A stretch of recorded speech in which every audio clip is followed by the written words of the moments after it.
Geek Public Radio right here on geekpublicradio.com. I am Topher, and with me, as usual, Crazy Chris. What it do? So what is happening there, brother? I mean, it's been a hell of a couple of weeks, buddy. But you know what? It's been a great couple of weeks. We finished filming. We got a lot of cool stuff going on. I mean, we had Bill Moseley on our film. I got to drive Bill Moseley around. Like, that was like the coolest thing ever. And then for like 5 minutes, I had Bill Moseley's number. It was cool. And I had to promptly delete that. That was one of the things. I was like, "Hey, we were given this. It's going to be your like. You get this, but you have to delete it. I'm not keeping it, but you have to delete it. Which I don't did. even want the. I don't even want the. He's like, I don't even want the number. Yeah, I don't even want it. It's all yours. Which came in handy a couple of times. It wasn't like super necessary all the time, but overall, man, excellent time, dude. I don't know. It's great. It's April 8th. It is the day of the eclipse. So if you are listening to this podcast after the apocalypse, welcome. This happened to take place before everything went to crap. So no, what kills me is when with that was everybody's out there like, oh, look at all these like no, this isn't going to happen, and no, this isn't going to happen. It literally is people making fun and making jokes. Yeah, and like other people are taking it. No, this isn't like the second coming of whatever. This is just a normal eclipse. Yeah. There like, are some that are actually very much involved with it, like the whole Nineveh floating over the city, and like it's there's only two. Yeah. Cities named Nineveh that is going to be over. Well, but regardless. But no, like, I don't know. Like, you point out something that's fun, and you kind of get cheeky with it, and everybody's like, no, you're dumb. You're dumb. You're like, stupid. Yeah. Really? Okay. Like, no, I'm just trying to have a good time, man. Yeah. Like, this is just cool. It happens to form a cross. I don't know if you've looked at the method of the last two eclipses. It happens to form a cross over America. Mm-hmm. So, I mean, that's something cool. Now, if it was like over Lawrence, Kansas. Right, exactly. Yeah. They're like, okay, it's time to carry on my wayward son. Right? Perfect, man. All right, buddy. Man, we got some wild stuff in the news. It's been a crazy few weeks. And we're just getting back to We're this. just getting back to the studio. We just got everything put back together. Yeah, we have a little bit of a ground to cover. Yeah. So let's just launch right into this. Yeah, let's do so. Apparently, Gamergate 2.0 is now a thing. Not Gamergate! Just in time for the election cycle to cycle through. Yeah, it's weird. It's almost like it's scripted or something. Right? All because they're Speaking of conspiracies. It's taking on a whole thing of American gamers and this, that, and the other, all kicked off by a Brazilian guy. Yeah. Who's a white supremacist in America. Right. White ring American who lives in Brazil. Yeah, he's the head of the KKK in Georgia. he's a pretty brown-looking guy.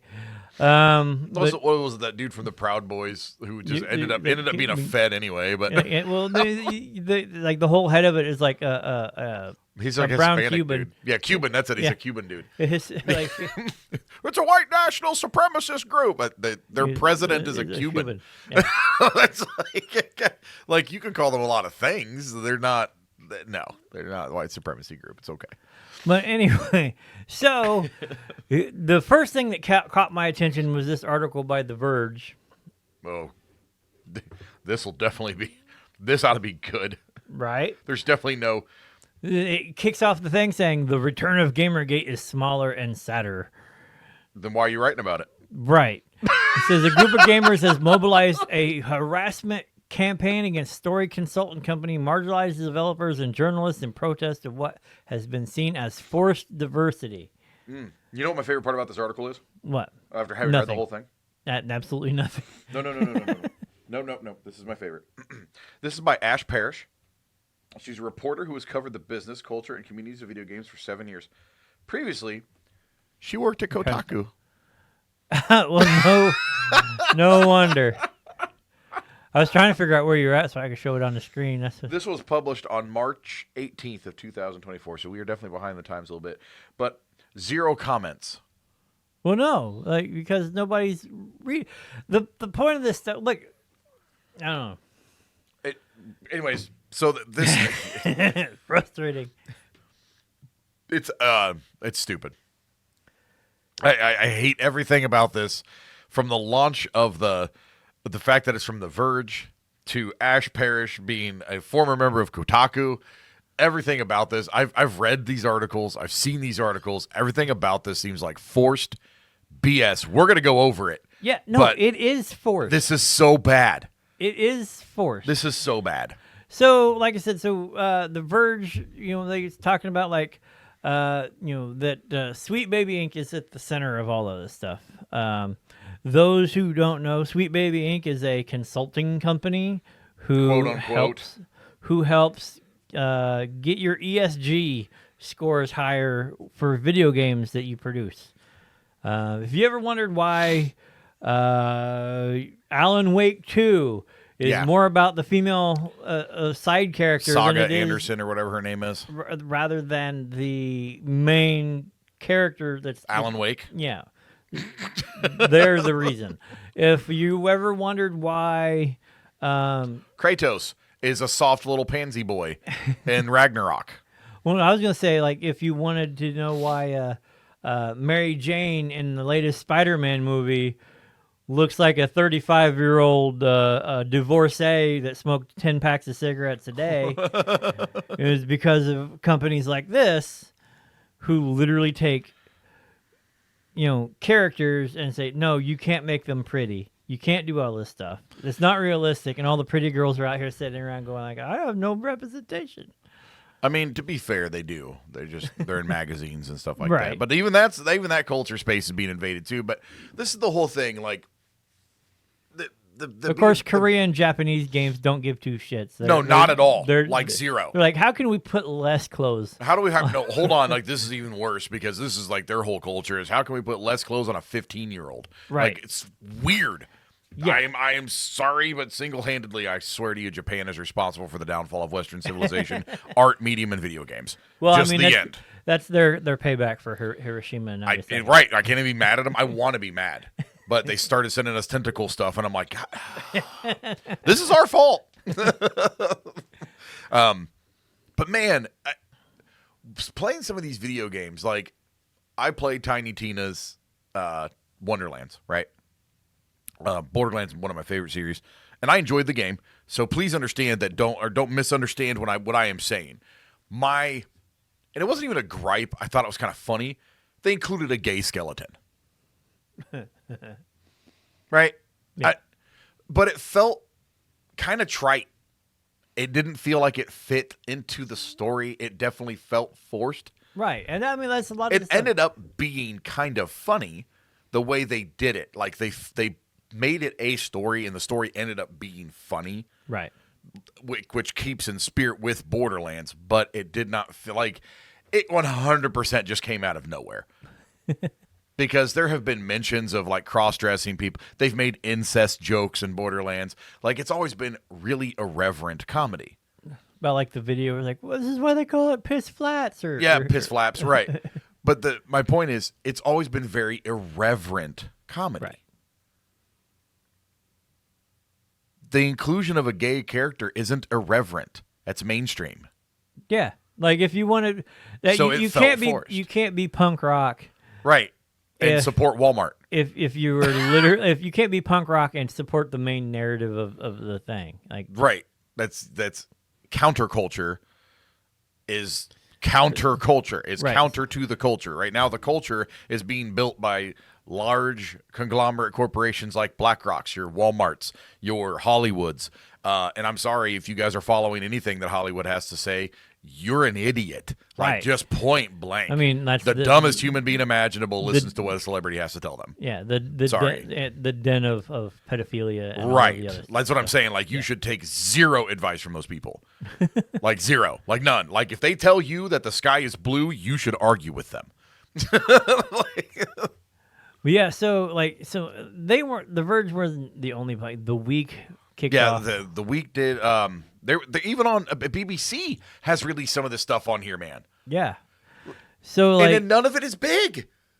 This is not a big thing. This is so, Right. It was so stupid. like with the week, it was like how Sweet Baby Inc. became enemy number one. Wired said the backlash against Montreal-based narrative development and consulting company started around the release of Spider-Man 2 and Alan Wake 2 games in the fall of 2023.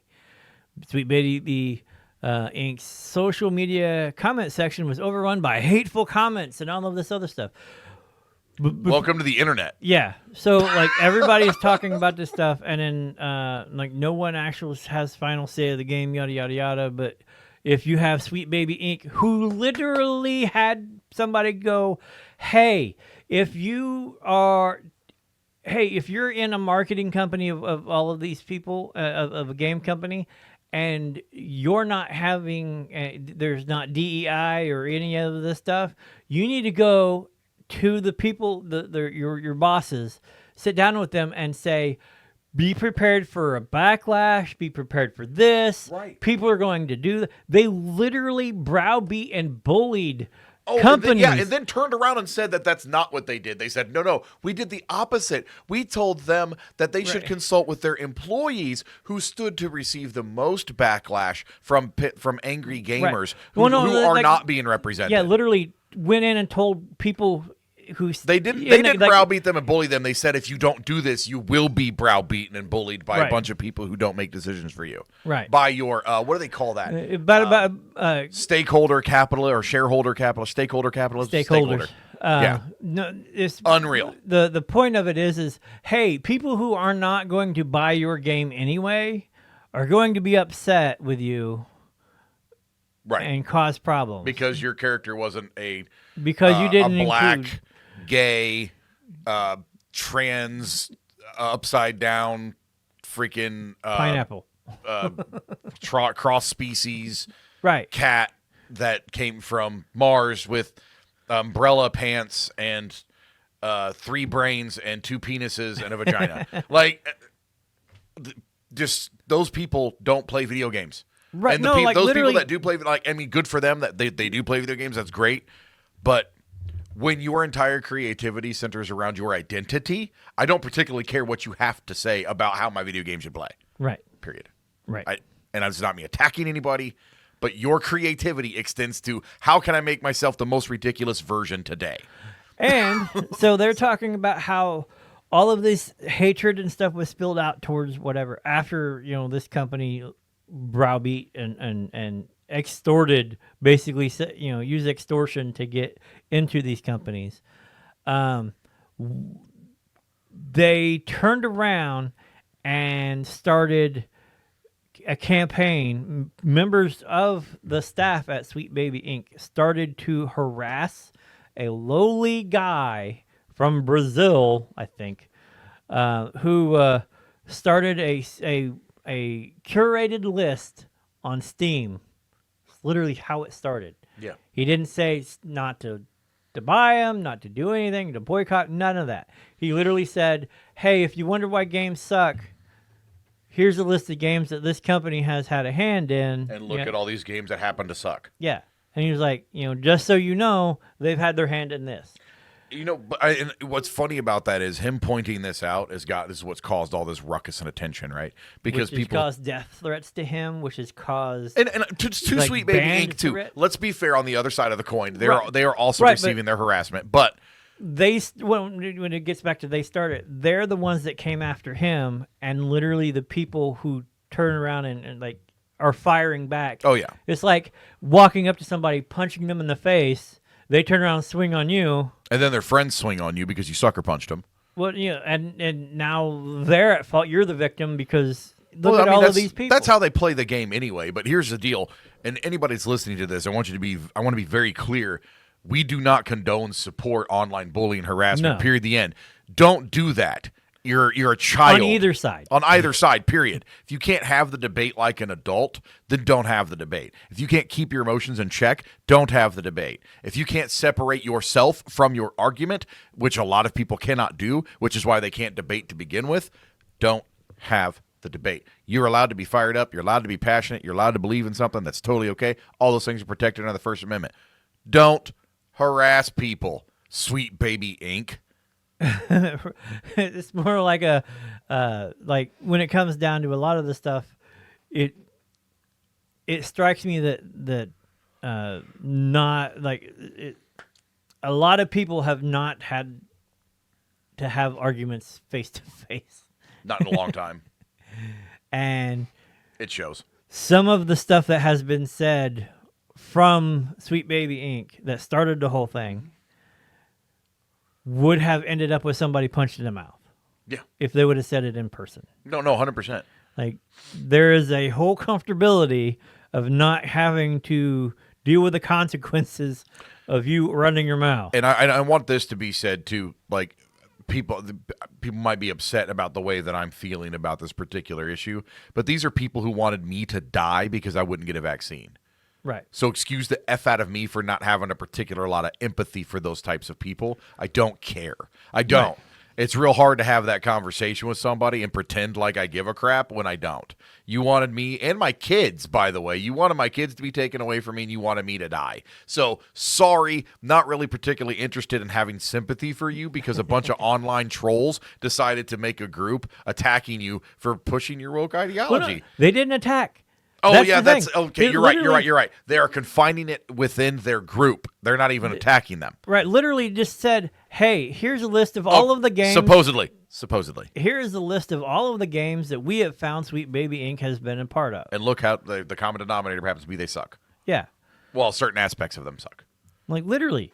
That's Yep. all they did. And there's They a got death smoking threats. gun. They got death threats and tried to get them banned off of Steam, tried to get their accounts shut down, tried to get their Discord and all of this stuff. That BlackRock money, man. You know, I think what's funny about this, too, thinking about like Sweet Baby Inc. having their hand in all these little pies and all these games kind of suck in one way or another. And then them saying, oh, we're just a consulting firm. We're just a consulting. That's all we do. you don't have to. You don't have to listen to what we say. You don't have to do anything. We, And then we don't make the decisions. The that's like companies me do, walking up but to you I'm literally- gonna use an example. Walking up to 120 people and shooting them with the exact same gun. And then saying, well, they didn't have to stand in my way. You know, I told them I was going to shoot them, and they didn't. You know, It's more like and they didn't move. It's more like you don't have to buy this insurance, but if you don't buy this insurance, we're going to throw you in jail. We're going to do all this stuff and yada yada. No. Be a real shame if your deli burnt down. Right. Literally mob style. That's what I was 100%. going at. Like literally mob Yes. style. Say, hey, you know, we got protection. We can protect you. We can from, protect you exactly. That's exactly it. It's a protection racket. Like, hey, if you don't do this, then guess what? Video game developers, We're no going matter to- what your situation is, and I don't care if you want to make a video game about gay dudes doing butt stuff. Go make your video game. I don't care. I Right. don't give a crap. Don't be It's your surprised if right. it's not mainstream. Right. Don't be shocked if people don't buy it, but go make your game, dude. Right. Video game developers, listen to me. Listen to what we are trying to tell you. Make your game. Stop letting other companies come in and tell you how to make your game. That, by the way, is a part of this Discord group, this whole curated specialties thing. That's part of what they're saying. We don't care what game you make. Stop letting other people dictate how your game is played. Right. Stop. It's not hard to do. You want to make a piece of trash? Don't give in to bullies. If you want to make a quadruple A game that sucks,